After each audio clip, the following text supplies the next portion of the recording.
You're on CYInterview. I'm Chris Yandeck. Today on CYInterview, we welcome Las Vegas columnist Sam Novak. He is part of a new media outlet, Vegas411.com, where he gives his many perspectives on the entertainment capital of the world. Sam, thanks for joining us on CYInterview. How are you? I'm doing great, thanks. How are you? I'm good. I should also say longtime supporter of CYInterview as well. Thank you so much, as always, for all that you do. Absolutely. You're dazzling. Okay, so anyone who follows your takes on the entertainment capital of the world knows you have many great opinions. Tell us about your new partnership with Vegas411.com.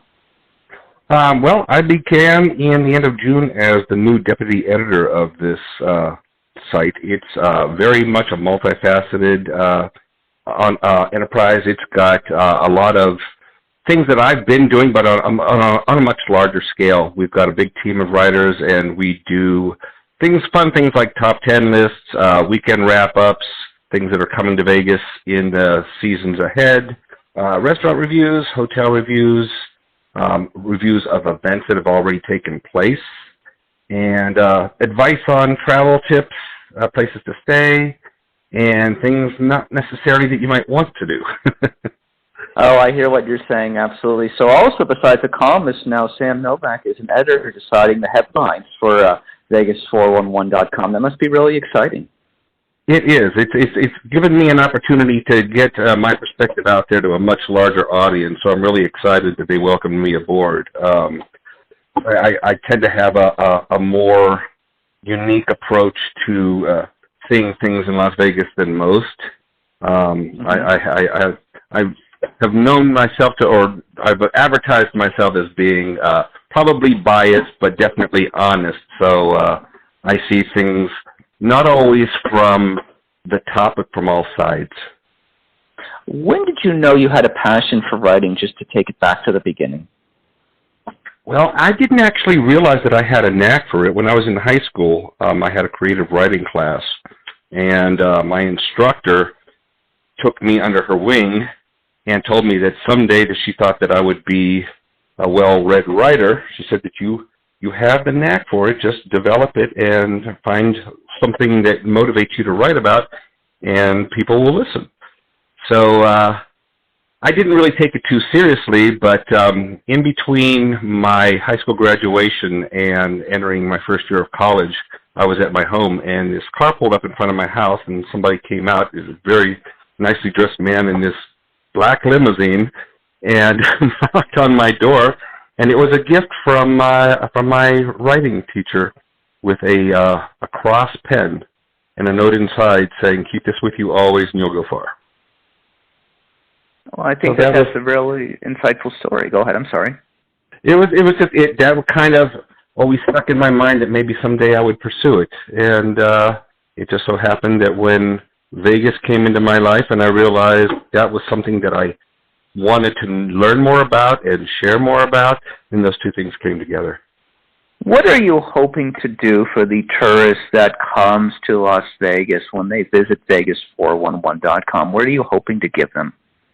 I want to give them a really accurate representation of what's going on in the city at the moment, or what they'll find when they get here, because, as we all know, it's constantly changing.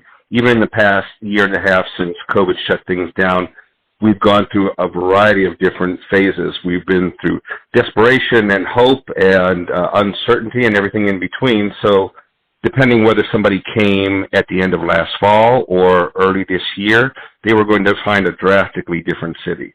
So our job is to constantly update things and keep people aware of what they're going to find when they get here and things that they can do and can't do. Where do you see the future of Las Vegas information dissemination going? I think most of it's going to be online right now, because print advertising isn't really the way to go, and most people that go on television talking about Las Vegas tend to be local programming, so they're talking to people that are already here.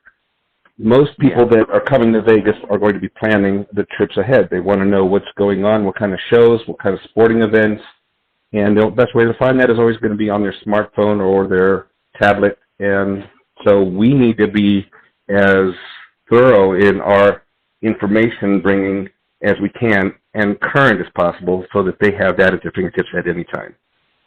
So whether it be Vegas 411 or CYInterview, we've all here in the Las Vegas media community been able to tell people things first. Well, you had that opportunity. Congratulations. You were able to tell the world recently that Chippendales was returning to the Rio All-Suite Hotel and Casino a couple weeks back. So what did that feel like to find out that information first? And more importantly, what is it like and what's it going to be like for Las Vegas to have that popular male review back in the entertainment capital of the world?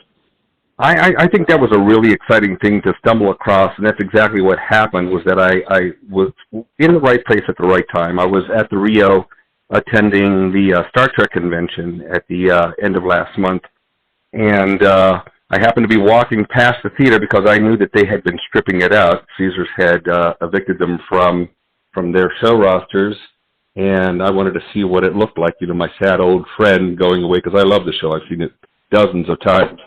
And when I walked up there to take some photos, what I saw instead was that they were putting new advertising up.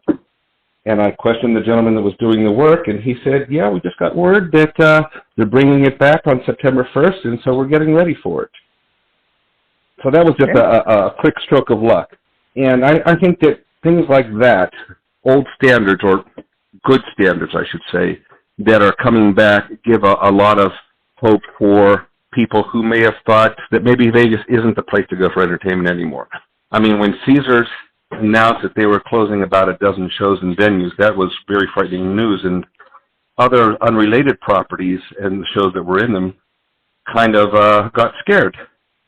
So when you hear of a turnaround and a change in opinion, or change in decision rather, that's some optimism that we needed, because we really are the city of entertainment, and nobody wants to see shows close, especially ones that have been around for a very, very long time. So I personally am happy about that, and I think that fans are too. Well, you're a man who likes to give recommendations, and we'll be giving a lot of them on Vegas411.com. So aside from Chippendales, what are some of your other favorite Las Vegas shows? What are some recommendations you think that people of all ages and backgrounds would enjoy seeing? There are a few new shows in town that are really, really exciting that may be new to visitors that are coming here for the first time, but are definitely worth checking out. There is Extravaganza over at Bally's. It comes from the same creators as WOW over at Rio. It's been running for about 3 years now, if I'm not mistaken.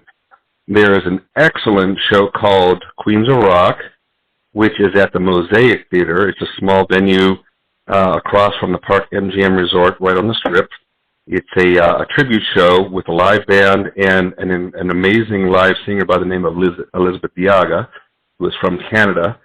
And she opened up the show during the pandemic and was able to make it succeed because she was, A, one of the first shows to be available to people when they came back, and B, it's absolutely incredible. So those are my top two picks for new things right now. There's also a new male review over at Treasure Island called Uncensored, which is something like Las Vegas has never seen before. They live up to the name of being uncensored. It's very raw, very shocking. Not for everyone, obviously, but if you're looking for that type of show that pushes the boundaries, that's the one to go see. It's like the dirty cousin to Chippendales. Wow. Okay. Well, thanks for those notes, definitely. So aside from that, if anybody knows Sam Novak, they know that Sam Novak gets around in town. So what are some of your very popular hangouts, places that you really like to go to, places that you think would be great for both locals and tourists alike? Top answer on that, immediately the Golden Tiki Lounge, which is on Spring Mountain Road in Chinatown. Fantastic place, been around for years. It's very quirky, being that it's a lounge. It's for adults only, but it's a fun place with live music, DJs, themed evenings. It just returned to going 24 hours again after being on limited hours once they were allowed to reopen. But that's really the best hangout there is. You can't go wrong ever walking in that door. And you'll maybe sometimes possibly see some of the local Las Vegas entertainers and celebrities because it's a popular hangout for them as well. Absolutely. There is a tradition that they have now. I'm sure you've attended a few of their shrunken head ceremonies where they bring in a celebrity and unveil a likeness to them to put in their cabinet of curiosities. It's a great thing. They've had a lot of people like Robin Leach when he was still alive, Murray Sawchuck, and a few other magicians, Piff the Dragon, and Carrot Top.